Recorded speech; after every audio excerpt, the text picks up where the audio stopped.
నంది గుండె దడదడ కొట్టుకుంది. ఇద్దరు భటుల మధ్య తన తండ్రి నెమ్మదిగా నడిచి వస్తున్నాడు. శారీరకంగా కొంత సన్నబడినట్టున్న నడకలో ఠీవి గాంభీర్యం అలాగే ఉన్నాయి. గెడ్డము మీసాలు పెరిగి ఉన్నాయి. కళ్ళు వెలుతురుతో నిండి ఉన్నాయి. మునుపటిలాగే ఆ కళ్ళలో దైన్యం లేదు, దిగులు లేదు. సభలో ఉన్న వాళ్ళందరి చూపులు ఆయన మీదే ఉన్నాయి. ఆయన చూపులు మహారాజు కుబేరవర్మ మీద ఉన్నాయి. స్వాగతం రుద్రాక్ష, రా, కుబేరవర్మ గంభీరంగా అన్నాడు. రుద్రాక్షుడు కుబేరవర్మకు మౌనంగా అభివాదం చేశాడు. అమ్మాయి ఏది? కుబేరవర్మ అన్నాడు. ఇదిగో ప్రభు వచ్చేసింది అంటూ భద్రకుడు అంతఃపురం వైపు ద్వారం వద్ద నుండి వస్తూ అన్నాడు. దీపాంకుర తల వాల్చుకుని మెల్లగా నడుస్తూ వస్తోంది. నంది కళ్ళు మెరుస్తున్నాయి. తన చిన్ని చెల్లిని ఎన్నాళ్లకు చూస్తున్నాడు. దీపాంకుర చిక్కిపోయింది. ముఖంలో కళ్ళలో దైన్యం, నిరాశ స్పష్టంగా ఊపిస్తున్నాయి. ఒకవైపు తండ్రి, మరోవైపు చెల్లి. ఇద్దరిని ఒకేసారి కౌగిలించుకోవాలనిపిస్తోంది నందికి. ఏదో భావోద్వేగం అతన్ని కుదిపేస్తోంది. కళ్ళలో తడి ఏర్పడుతూ పల్చటి తెరలా అడ్డుపడుతోంది. సింహాసనం వేదికకు అటూ ఇటూ మౌనంగా నిల్చున్న రుద్రాక్షుణ్ణి, దీపాంకురను కలయి చూశాడు కుబేరవర్మ. రుద్రాక్ష, నీకు అన్యాయం జరిగింది. రాజద్రోహి, దేశద్రోహి అనే ఆరోపణలతో నీకు యావజ్జీవ కారాగార శిక్ష విధించబడింది. ప్రభు, అవును రుద్రాక్ష, నీ మీద మోపబడిన అపరాధం చేసింది నువ్వు కాదు. ఇప్పటిదాకా మన మహామంత్రిగా ఉంటూ సాగరామాత్యుడు అని పిలిపించుకున్న సాగరుడు. నీకు విధించిన శిక్ష ఈ క్షణం నుండి ఉపసంహరించబడింది. నువ్వు నిరపరాధివి. రుద్రాక్షుడు తల తిప్పి సాగరుడి వైపు చూశాడు. సాగరుడు తలదించుకున్నాడు. నందకుడి చేత ఆ కల్పిత లేఖను నీ పేరిట సాగరుడు రాయించాడు. నీకు విధించిన శిక్షకు అనుబంధంగా నీ పుత్రికను పుత్రుడిని శిక్షించాల్సి వచ్చింది. నీ పుత్రిక దీపాంకురకు విముక్తి కలిగిస్తున్నా. ప్రభువులకు శతకోటి ధన్యవాదాలు. తమరు విధించిన శిక్ష కన్నా నింద నన్ను ఎక్కువ బాధ పెట్టింది. నా నిర్దోషిత్వాన్ని తమరే నిరూపించారు. నేను కాదు రుద్రాక్ష, నీ ధన్యవాదాలు అదిగో ఆ నిత్య నిర్మలానంద యోగి పుంగవులకు సమర్పించుకో. ఆయన జ్ఞాననేత్రంతో చూసి మా కళ్ళు తెరిపించారు. కుబేరవర్మ నంది వైపు చూపుతూ అన్నాడు. రుద్రాక్షుడు మంత్రముగ్ధుడిలా నంది వైపు అడుగులు వేశాడు. నంది లేచి నిలుచున్నాడు.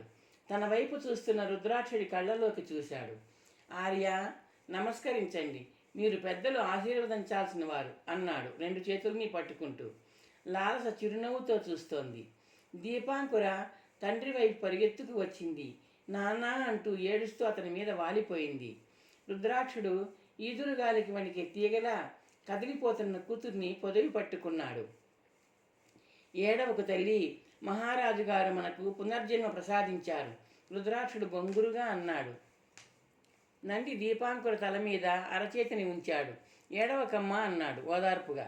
సాగరా, నువ్వు ఏదైనా మనవి చేయదలుచుకున్నావా? మహారాజు కుబేరవర్మ ప్రశ్నించాడు. సాగరుడు బలహీనంగా తల అడ్డంగా ఊపాడు. భద్రక, సాగరుడికి సంకెళ్ళు వేయి, కుబేరవర్మ ఆజ్ఞాపించాడు. కాసేపట్లో సాగరుడి చేతులను కాళ్లను సంకెళ్ళు బంధించాయి.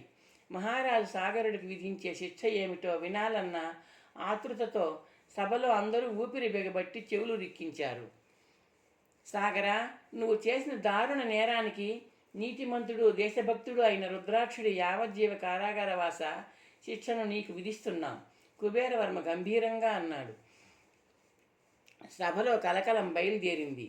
భద్రక, అపరాధిని కారాగారంలో వేయించు, తీసుకుపో. కుబేరవర్మ కంఠం కంగుమంది. మహామంత్రిగా అధికారం ప్రదర్శిస్తూ రాణించిన సాగరుడు వంచిన తన ఎత్తకుండా వెళుతున్నాడు. ఆచార్య, మహారాజు కుబేరవర్మ రాజగురువుని ఉద్దేశించి అన్నాడు. మహారాజా, రాజగురువు సులోచనాచార్యుడు మహారాజు వైపు చూస్తూ అన్నాడు. దయచేసి కొంచెం ఇటు దయచేయండి.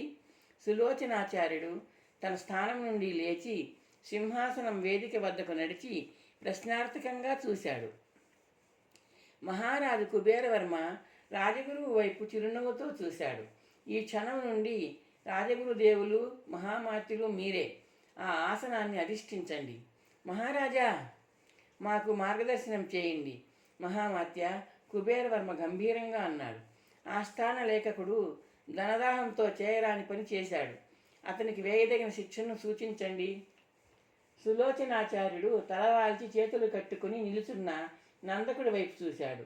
అదే సమయంలో నందకుడు సమీపానికి వస్తున్న లవంగి ఆయన దృష్టిని ఆకర్షించింది. మహారాజా, నందకుడి భార్యను ఆదర్శ మహిళ అన్నారు. మీరు ఆదర్శ మహిళను ముందుగా అభినందించాలి, అనంతరం అపరాధికి శిక్ష అన్నాడు సాభిప్రాయంగా సులోచనాచార్యుడు. మీ సూచనలో ఔచిత్యం ఉంది అంటూ మహారాజు లవంగి వైపు చూశాడు. అమ్మా లవంగి, భర్త చేసిన పాపాన్ని నువ్వు నిస్సంకోచంగా వెల్లడించావు. ఏదైనా కానుక కోరుకో. లవంగి పేట చెరుగు 2 చేతులతో పట్టుకుంది. కన్నీళ్లతో మహారాజు వైపు చూసింది. పతిభిక్ష ప్రసాదించండి ప్రభు. కుబేరవర్మ క్షణకాలం ఆలోచించాడు. మహామాత్య అన్నాడు సులోచనాచార్యుని చూస్తూ.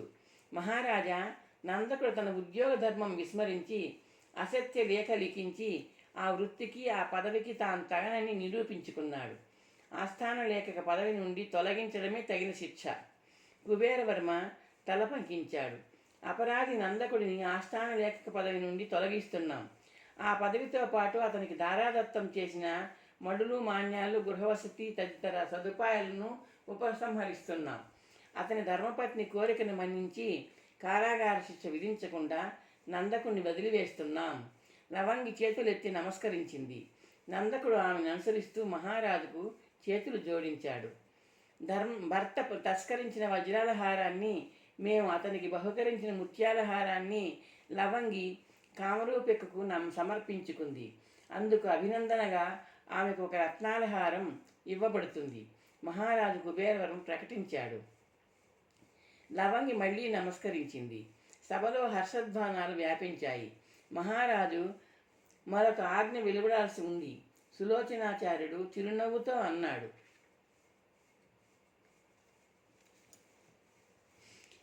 రుద్రాక్షుడికి గుర్తుంది మహామాత్య అంటూ కుబేరవర్మ రుద్రాక్షుడి వైపు తిరిగాడు. రుద్రాక్ష, నీ సర్వసైన్యాధ్యక్ష పదవి నీదే. ఈ క్షణం నుండి సర్వసైన్యాధ్యక్షుడివి. ఆ పదవిలో కొనసాగిన సమరసేనుడు నీకు ప్రధాన సహాయక పదవిలో ఉంటాడు. ప్రభువులు క్షమించాలి, రుద్రాక్షుడు వినయంగా అన్నాడు. నేను ఆ పదవి చేపట్టలేను. రుద్రాక్ష మనసు గాయపడినందుక? కాదు ప్రభు, నా గాయం ఇందాకే మానిపోయింది. దేశ బహిష్కరణకు గురైన నా ఒక్కగానొక్క కుమారుణ్ణి అన్వేషించి చేరుకోవాలి. ఓహ్ రుద్రాక్ష, సాగరుడి పగతో నీ కుటుంబం అంతటికీ నష్టం జరిగింది. నీ కుమారుడికి విధించిన దేశ బహిష్కార శిక్ష ఉపసంహరించబడింది. సభలో హర్షధ్వానాలు సద్దుమణిగాక రుద్రాక్షుడు అన్నాడు. ప్రభువులకు ధన్యవాదాలు. శిక్ష ఉపసంహారం గురించి నా కుమారుడికి తెలియజేయాలి. అందుకోసం నేను దేశాటన చేయాలి. అవసరం లేదు. సర్వసైన్యాధ్యక్షులు నంది పైకి లేస్తూ బిగ్గరగా అన్నాడు. మహారాజు, మహామంత్రి, రాజోద్యోగులు, సభికులు అందరూ నంది వైపు ఆశ్చర్యంగా చూశారు.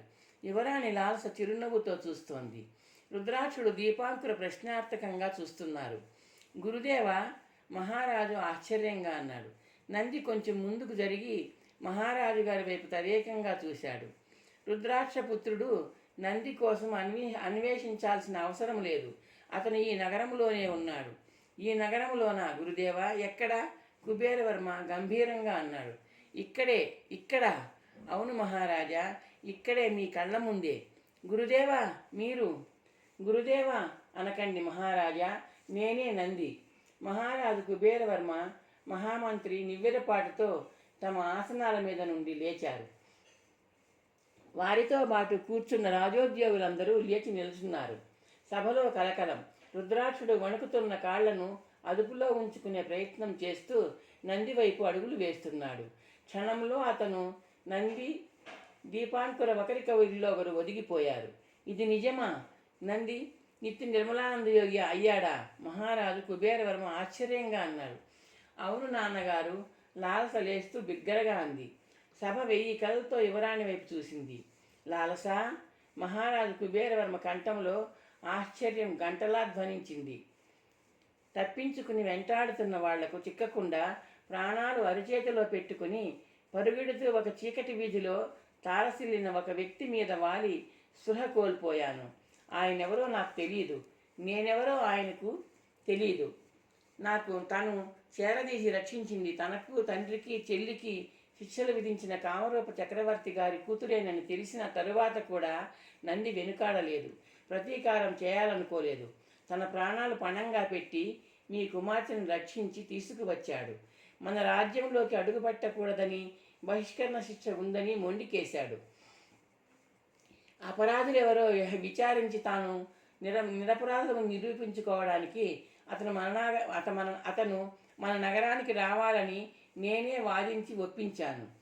యోగి వేషం నేనే ఆయనకు వేశాను. నిత్య నిర్మలానంద నామధేయం నేనే ఇచ్చాను. లాలస ముగించింది. ప్రభు, రాజాజ్ఞ ధిక్కరించి రాజ్యంలో అడుగుపెట్టాను. నా లక్ష్యం నెరవేరింది. నా తండ్రి నిరపరాధి అని తేల్చగలిగాను. తండ్రికి, చెల్లికి విముక్తి కలిగించగలిగాను. బహిష్కార శిక్షను నిర్లక్ష్యం చేస్తూ రాజ్యంలో ప్రవేశించినందుకు, మారువేషంలో ప్రవర్తించినందుకు మీరు ఏ శిక్ష వేసినా అనుభవిస్తాను, నంది వినయంగా అన్నాడు. మహారాజు కుబేరవర్మ సింహాసనం మీద చితికిలబడ్డాడు. కనుబొమ్మలు ముడివేస్తూ అరచేత్తో రుద్దుకున్నాడు. ప్రశ్నార్థకంగా సులోచనాచార్యుడి వైపు చూశాడు. మహారాజా, రుద్రాక్షపుత్రుడు రాజశాసనం ధిక్కరించి రాజ్యంలో పాదం మోపాడు. అది శిక్షార్హమే. కానీ దానికి మూల కారణం న్యాయరక్షణ, ధర్మరక్షణ. మన రాజ్యానికి, ప్రభువుకు, పరిపాలనా ధర్మానికి విఘాతం కలిగించి భవిష్యత్తులో ప్రమాదానికి కారణమయ్యే అకార్యాలు చేసిన స్వార్థపరులను పట్టివ్వడానికి, అన్యాయాన్ని అరికట్టడానికి నంది చేసిన శాసనోల్లంఘన ఉపయోగపడింది. అది సాహసం. ఆ సాహసం అతను చేసిన శాసనోల్లంఘన నేరాన్ని సమూలంగా చెరిపివేసింది. నంది శిక్షార్హుడు కాదు మహారాజా, ప్రశంసార్హుడు. తగు విధంగా ఆ యువకిశోరాన్ని సత్కరించడం ఈ సభ విధి. సులోచనాచార్యుడు నిర్బంధంగా అన్నాడు. సముచితమైన నిర్ణయం. సులోచనామాత్యుల సూచనను పరిపూర్ణంగా గౌరవించి పాటిస్తాం. మహావీరుడు నందిని అతని శక్తి సామర్థ్యాలకు తగిన ఉన్నత పదవిలో నియమిస్తాం. మహారాజు కుబేరవర్మ సగర్వంగా అన్నాడు. రుద్రాక్షుడు నంది వైపు సగర్వంగా చూస్తున్నాడు. నందికి తగిన ఉన్నత పదవి ఏదో నేనే నిర్ణయించాను నాన్నగారు, లాలస స్పష్టంగా అంది. అలాగా, ఏమిటమ్మా ఆ పదవి? చెప్పు. నంది ఆ పదవిని అలంకరించేలా చేస్తా, కుబేరవర్మ లాలస వైపు చూస్తూ అన్నాడు. కామరూప రాజదంపతుల అల్లుడు పదవి. లాలన కంఠంలో నిర్ణయం సంకోచం లేకుండా ధ్వనించింది. సభ ఆశ్చర్యంలో మునిగిపోయింది. అందరితో పాటు నంది కూడా. అతనికి ఇది ఊహించని పరిణామమే. సభలోని మనుషుల్ని విగ్రహాల్లా మార్చివేసిన నివ్వెరపాటు నుండి మహారాణి మహిమాదేవి ముందుగా తేరుకుంది. లాలస, బిగ్గరగా అరిచిందామె. లాలస తల్లి వైపు చిరునవ్వుతో చూసింది. మతిపోయిందా నీకు? మహారాణి గర్జించింది. సభ్యత, సంస్కారం, వంశగౌరవం అన్నీ మర్చిపోయావా? మర్చిపోయానమ్మా.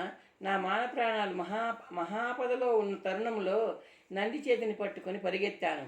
2 రోజుల పాటు నదీ ప్రవాహంలో ప్రయాణం చేసే సందర్భంలో ఈత కొట్టలోని మీ కూతురు నంది వీపు మీద బలిలా పడుకుని ప్రాణాలు కాపాడుకున్నప్పుడు సభ్యతను, సంస్కారాన్ని, నా వంశగౌరవాన్ని మర్చిపోయాను.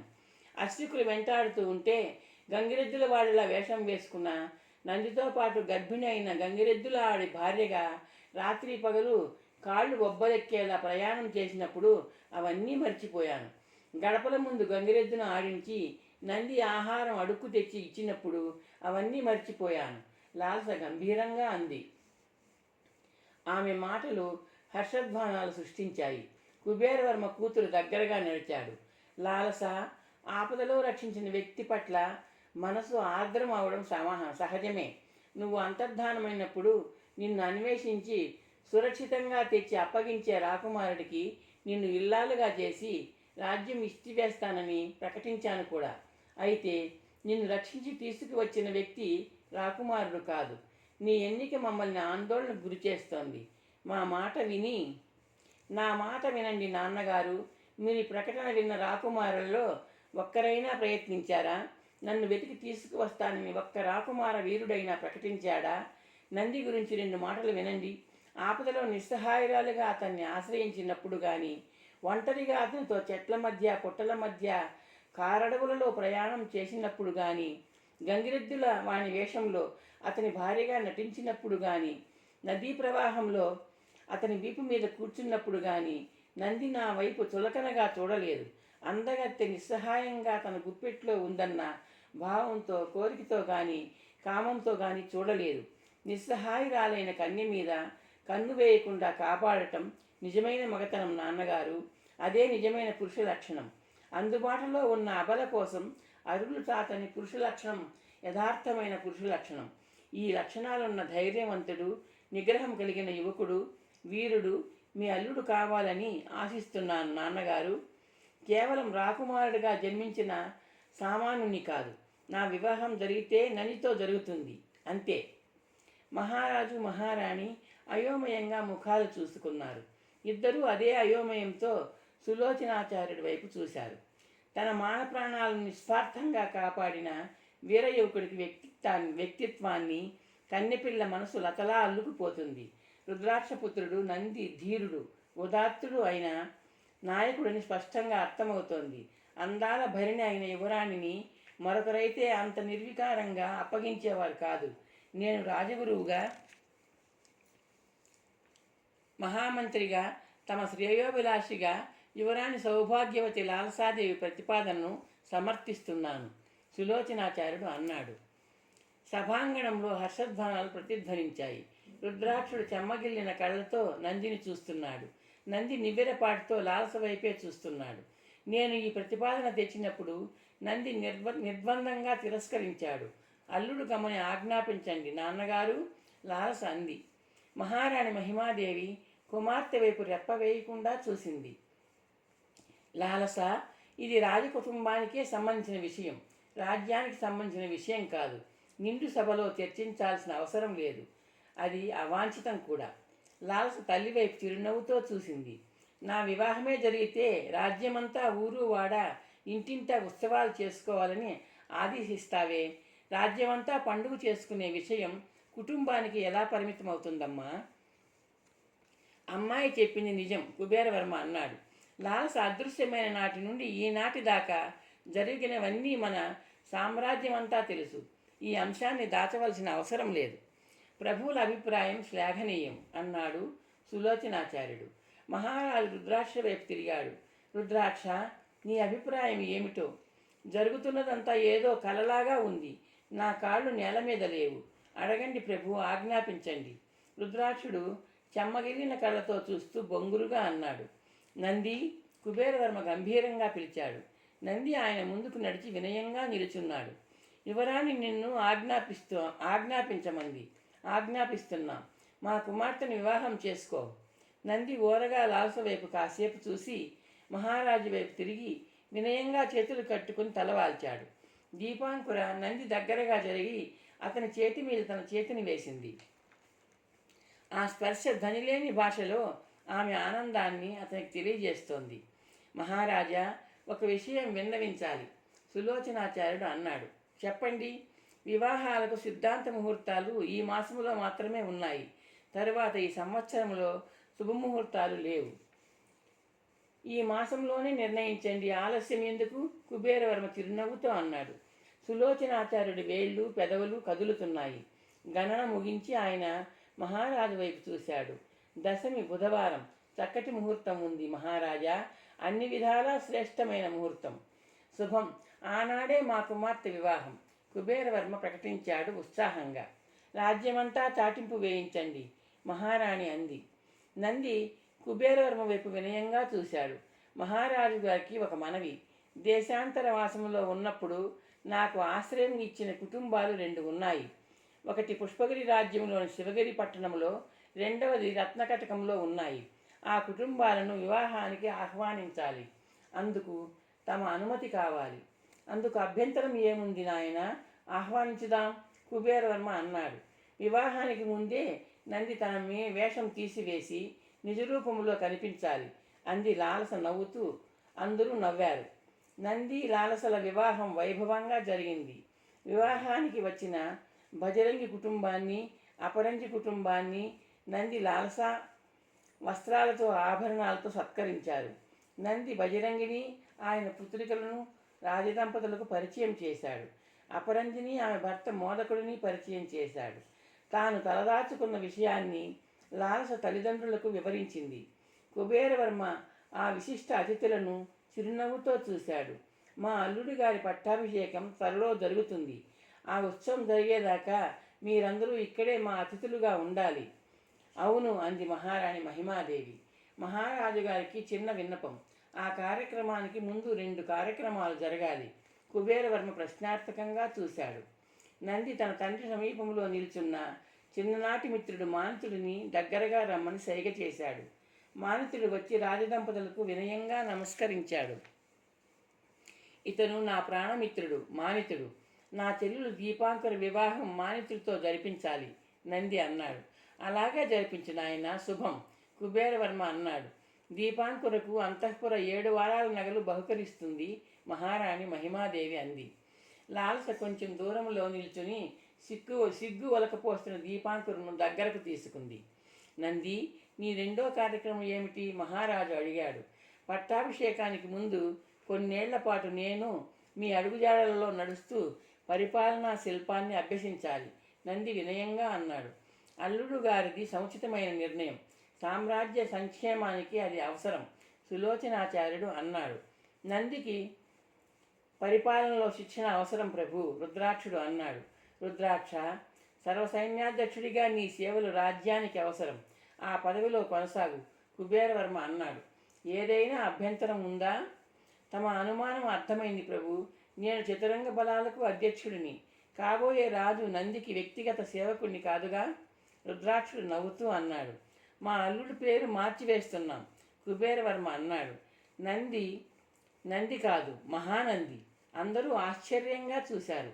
అల్లుడు గారి శక్తి సామర్థ్యాలకు, ధైర్య సాహసాలకు, మేధా సంపత్తికి తగిన నామధేయం.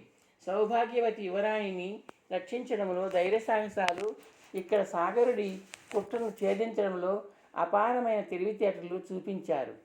సులోచనాచార్యుడు ఉత్సాహంగా అన్నాడు. అవును, నా భర్త పేరు అనడానికి వినడానికి కూడా అద్భుతంగా ఉంది మహానంది. లాలస నవ్వుతూ అంది. అందరూ కరతాళ ధ్వనులు చేశారు. సంపూర్ణం. అయిపోయింది మహానంది, అయిపోయింది.